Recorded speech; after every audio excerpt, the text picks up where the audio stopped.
Good evening, ladies and gentlemen, and welcome to another episode of The Package Tourist, hosted by yours truly, the Package Tourist, and the magical mystery tour called Life, Matthew DiBiase.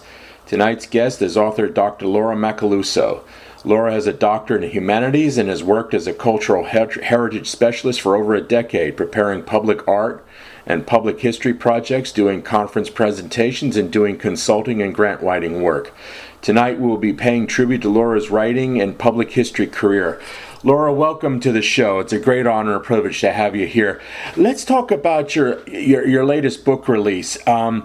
Please tell our audience about your book, Art of Hartford, a capital city and its public art. When will it be released? Well, good question. When will it be released? This is a long project for me, longer than I usually take. I had quite a run for about 10 years, and I did lots of books and lots of things in between. And then COVID came, and that changed things. And I wrote this book, actually, the first draft of it during the COVID years. And then I actually put out another book right after. And I'm kind of doing the final editing of this public art book. And so I hope that it will come out next year, which is the semi-quincentennial for the country, the 250th. So it's kind of a nice time to be doing history in the midst of everyone, I hope, will be talking about old things and how meaningful old things are in our life, including old things like art and monuments. Those things are close to my heart, as you probably know. Laura, who are some of the artists featured in the book Art of Hartford? So I study and look at public art basically in any place that I go, but I happen to come from Connecticut. I was born and raised in Connecticut, and so the things that are there, even though I haven't lived in the state for a while, the things that are there are meaningful to me. But I hope they're also, can be interpreted and translated to people who come to the state to study or to work, which happens. Even though there's people leaving Connecticut, there's also people coming to Connecticut. So when you look at a city, and Hartford is the capital city of the state of Connecticut, it's going to have more importance than just your average kind of thing, because it's your state capital, which means it represents your whole state.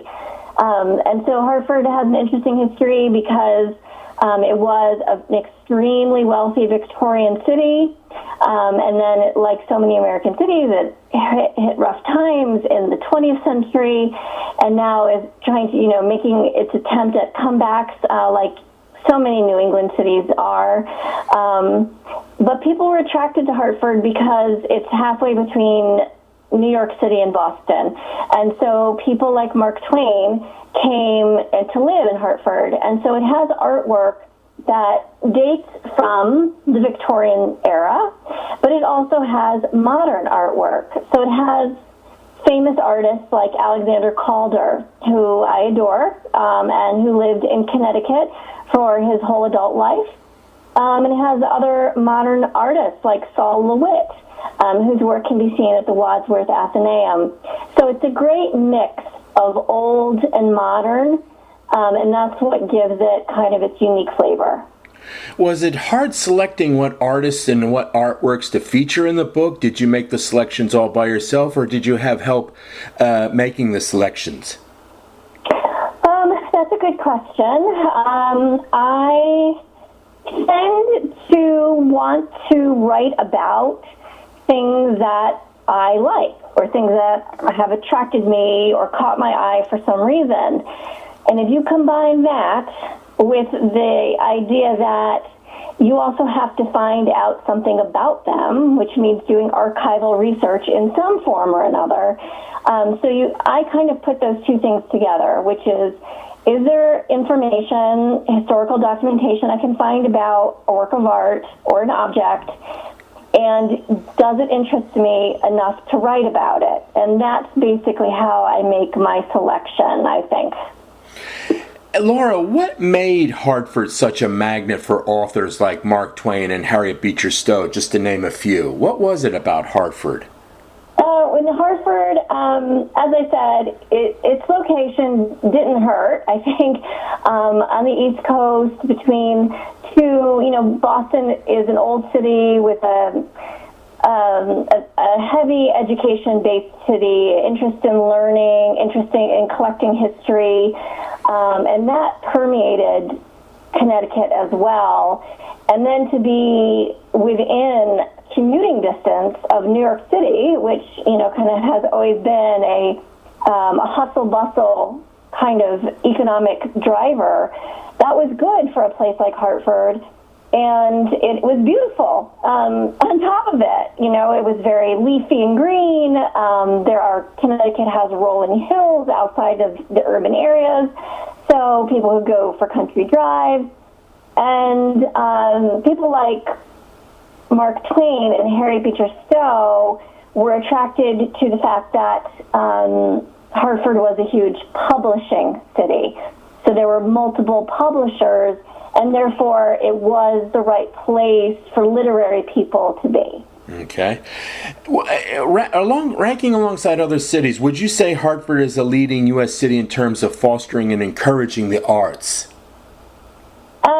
No, probably not. Oh dear. I think every American city could do better, but I think in terms of the size of cities and the size then of cities that take public art and making art seriously, and by that I mean, do they put any money behind it? I think that it's been a real struggle in Connecticut, honestly, to keep public art moving forward.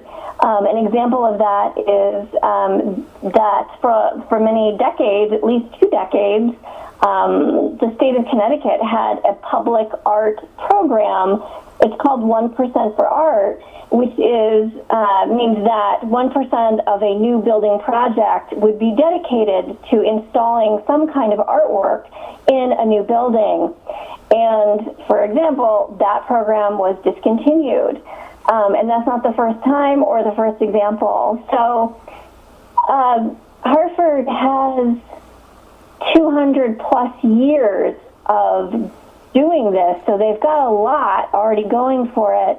But it's hard to keep it going. And if you make art, you got to take care of the art too. Yeah. And that's always been a challenge. Where is the funding for the preservation and the cataloging and the sharing the work with the public? So I don't mean to be down about it. I think it's better to be just realistic that artists and artwork, have always had, it's always been a struggle in the United States to get the attention and to get the support they need so that they can make these things that, honestly, the rest of us, I'm not an artist, and I'm always amazed still at the vision that artists have. I mean, they're visionary people, and they deserve our support. Can you name of any American cities that do a good job in promoting arts? Any candidates come to mind, Laura? Yeah, for sure. I would say Chicago is very serious about supporting public art and doing public art. I think probably Los Angeles has a good public art program, and close to home, for me, it's always going to be New York City. New York City has a huge public monument collection in all of its city parks, and then of course it's got amazing museums. And then it also, runs programs to support artists. So it's kind of a nice, and it's hard, you can't really compare, when you come from a smaller city like Hartford or New Haven, small New England cities, they can't really compete with that level, but they can still do something, and that's, I think, what I want to argue for. Are there any areas or cities in America that are the worst in terms of fostering and promoting the arts?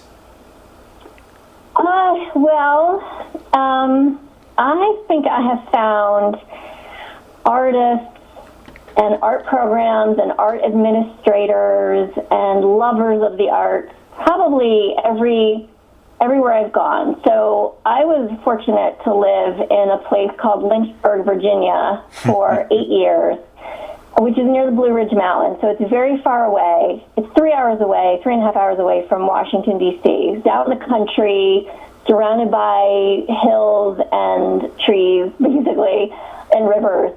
And even in Lynchburg, there was a flourishing art community. Usually it's based around an art facility. That one was called Riverview's Art Space.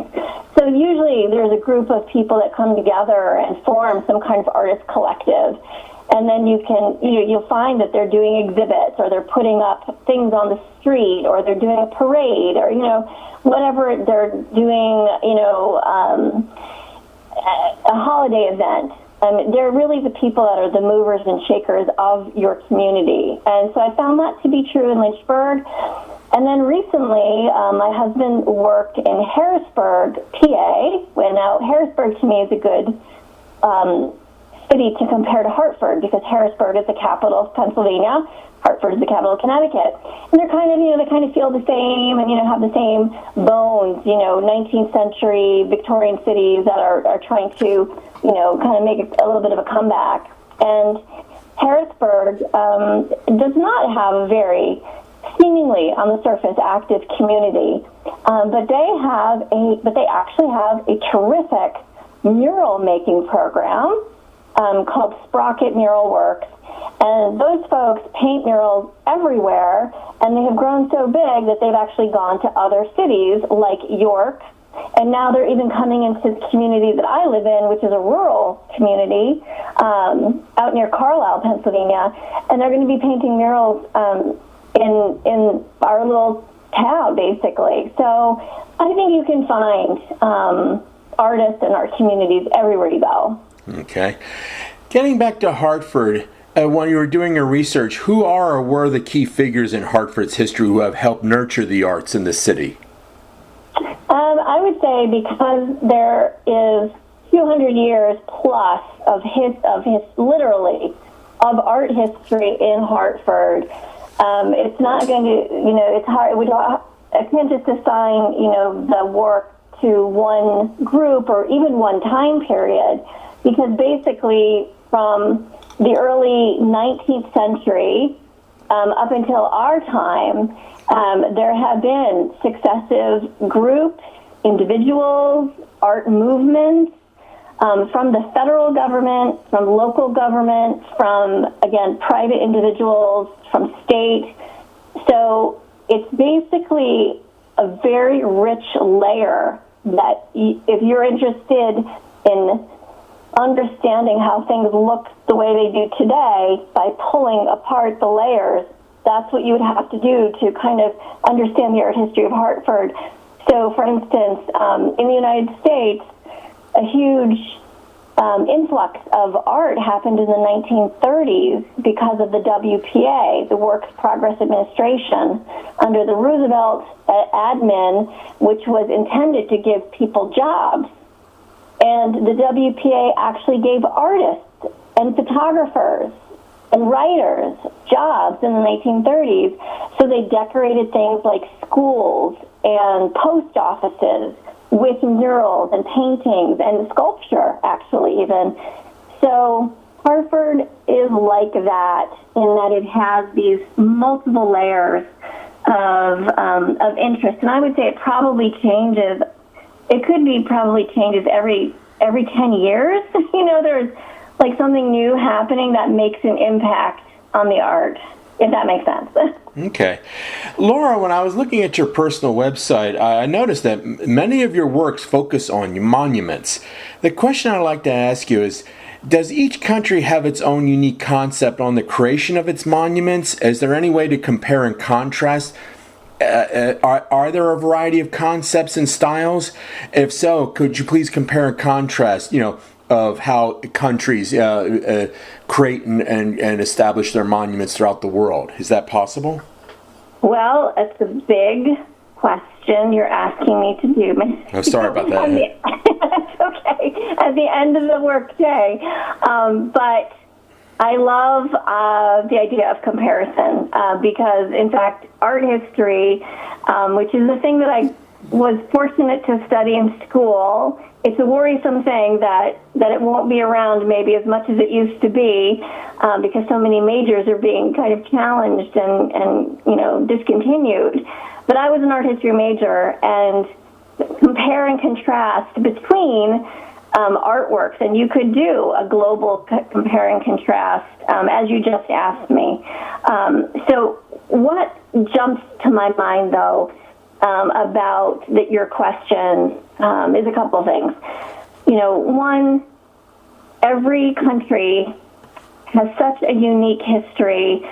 Whatever they produce, whatever they make, is going to be reflective of them, right? So when we go to Italy, things will be a particular way because they'll be made out of the materials, perhaps indigenous to Italy, that aren't the same as they are in Norway, for instance, right? Yeah. Or if I go to Africa, if I go to a country in Africa, like South Africa, they will be doing very different things because their history is so completely different than someone else in Greece, for instance. So that being said, what binds us all, first of all, is that we're all humans making stuff. And that has been true now for whatever it is, 30,000 years, that humans want to make something and want to leave something, whether it's a painting on a cave wall or a monument of stone, right? Yeah. People have been making things for a long time. So we have that starting point in common. And where you begin to contrast things is when things begin to take different shapes, depending where you are, different places, different shapes. So the thing that I also like is that very often something very ancient, like an Egyptian obelisk, which is a standing stone monument, which in ancient Egypt was erected with carvings of hieroglyphs on them to tell stories about their kings and queens.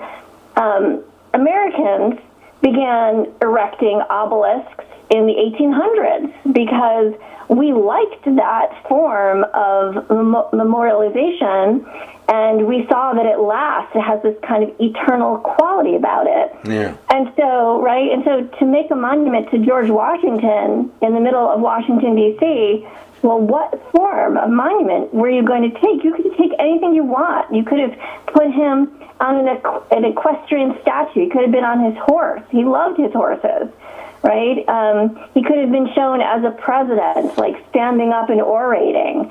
But instead, Americans at the time said, no, we're going to go back to ancient Egypt. We're going to choose the obelisk, a form that we did not invent, and we're going to use it because we think it's that special. So I don't know if that kind of gets to your question, gets to the heart of it.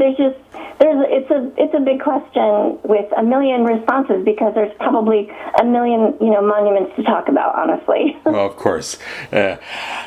Laura, given the current political climate in America, how much in danger are the arts and humanities, as you see it personally? Well, I did make note already that things are changing. We all know that they're changing. I'm a grant writer by trade, so I do this kind of work every day, and I've been experiencing the changes. Culture has shifted and then shifted back. It feels almost as though, we're kind of being pulled, in so many different directions and pulled hard, and that there's no time to kind of be reflective, of what these changes are going to mean for the future. All I can say is that education has been really important to me. It felt to me that it was a gateway to the rest of the world. That's, to me, what art history did for me, was that it opened the door to the rest of the world, and that I could go to these countries, these amazing countries, and meet amazing people and see amazing things. And it was because art history, did that, and it was the key. And so I'm sad to think that won't be true for people coming after me, and it probably already is not true for people coming after me because higher education has changed a lot. But I don't work in higher ed. I work in the not-for-profit sphere, and so I see different struggles with people that need to eat and people that need to have social wraparound services and things like that, which have become, ever more dire that they get what they need. So in terms of art and history, it's politically challenged now. We have heard the stories just this week about the Smithsonian. So there's a lot of different things happening at the same time to the progress, I think, that some of us thought we were on. And the arts are always the first thing to go. Always. I noticed. Yeah, I've always noticed in history with fascist regimes, it was always the object of a fascist regime was to use art as an extension of its own ideological propaganda, whether it be Soviet Russia or Communist China or Castro's Cuba or even Nazi Germany. I mean, are you afraid that the same trend might be done here in America, do you think? Well, it's a good question to ask, especially during the week where a lot of conversation has been about the Rose Garden at the White House, which has been ripped out, taken out, which was, planted by Jackie Onassis, JFK's wife, and in its place on the White House, which is a monument. It's a landmark. It's one of our probably most important identity markers as Americans. It's been around since the early 1800s in a very, kind of historic form. And paved over now, the Rose Garden is a new space, a ballroom, which has American flags and gold finishes, baked into this the design for this new space. So it's going to change. If it hasn't already, it's going to change this really important building. And so it's an example, I think, of what you were just talking about. Yeah. Nobody, nobody asked us, right? The American people, do you want this? Yeah. Is this where our taxpayer money should be going towards? I'm not sure about that. Yeah. Laura, let's talk about yourself now. Where were you born and raised? I was born in Norwalk, Connecticut, and I lived for most of my life in Connecticut, and then I lived in Virginia, and then I lived in Pennsylvania, and now I'm going back to Connecticut. Where'd you go to school? I went to school at a Connecticut State University called Southern Connecticut State University, which is in New Haven, Connecticut. Okay. Now, I noticed you wrote several books about New Haven. What led you to pursue a career in the humanities? Oh, good question, Matthew. A question I ask myself all the time. Why am I doing this? What am I doing? I think, basically I love something turned in my brain when I wasn't that young. I was doing artwork when I was in high school, just doing art classes at the local museum, that kind of thing.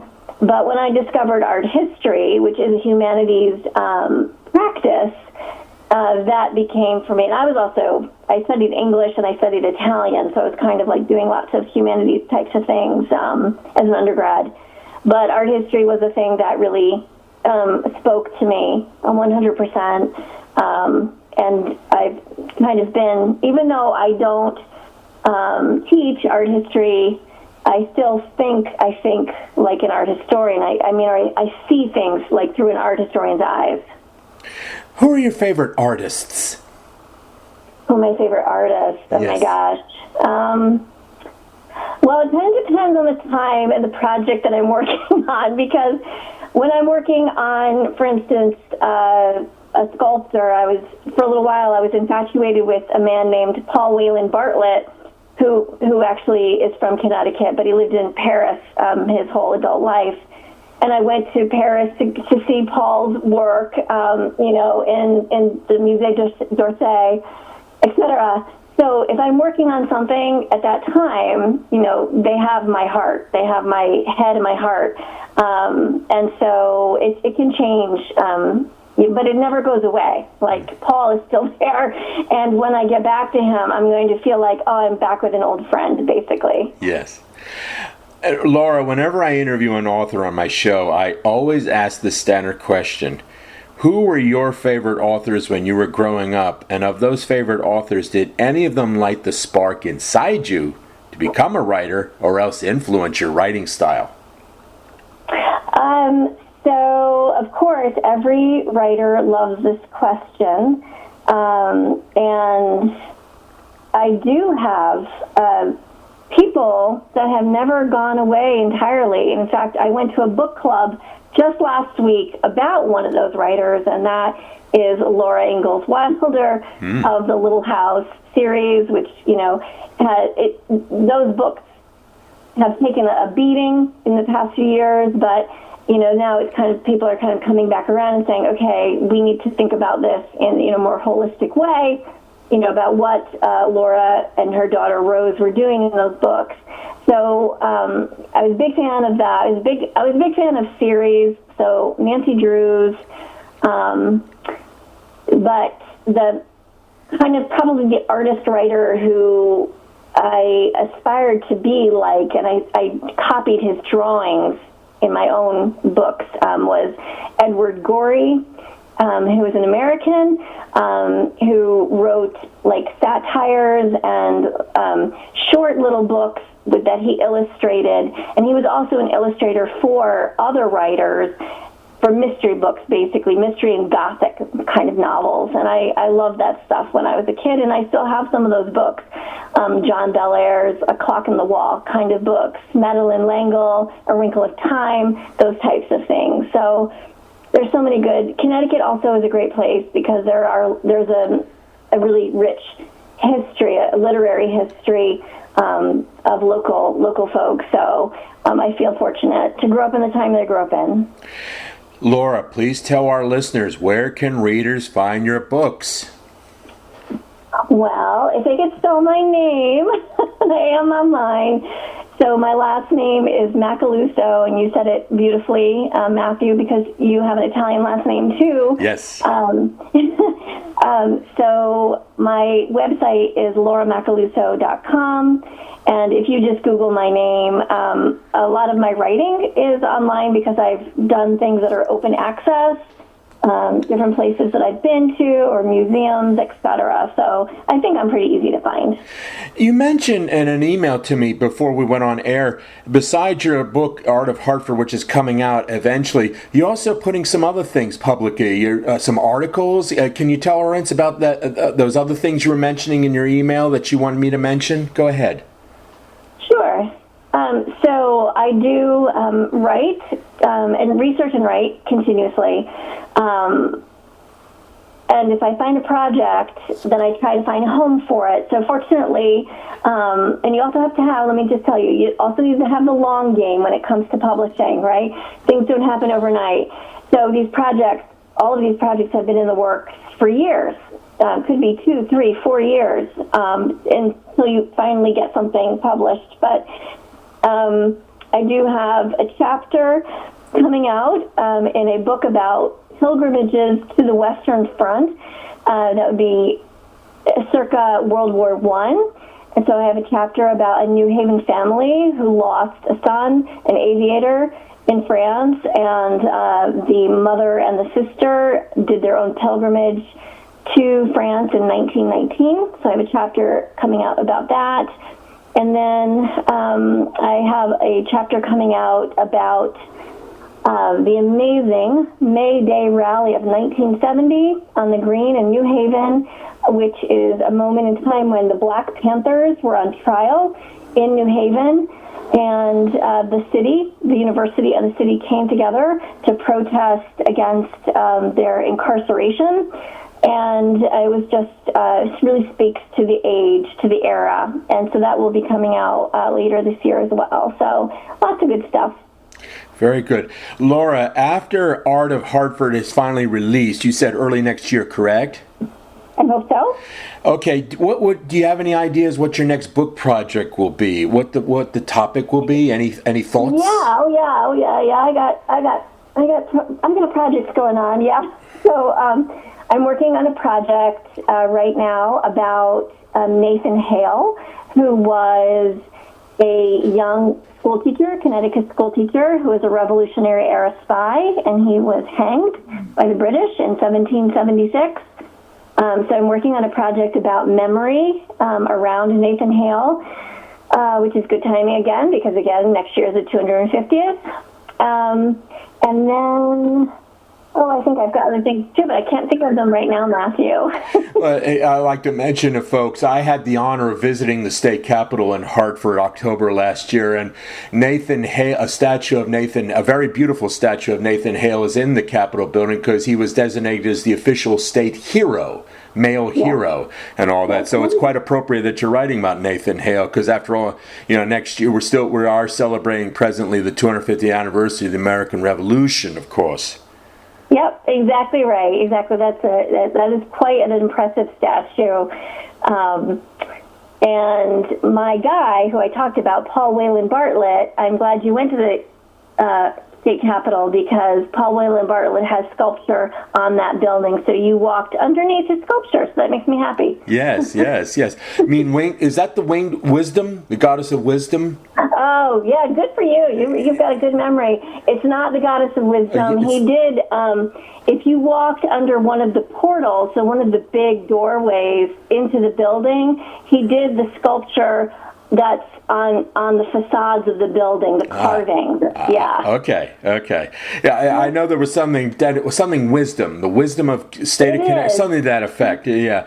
I need to tell you, Laura, I'm a state capitol buff. I've done 38 state capitals, and I hope to do my 39th in a few weeks in Madison, Wisconsin. Yeah. Well, tell me, how do you think Hartford holds up? And also Harrisburg, what do you think? Oh, I did that some years ago, Harrisburg. Harvard, I could tell, as you were talking about, the city's trying to come back and all of that. I mean, there are pockets of beauty, and there are some a little less pretty pockets and all of that.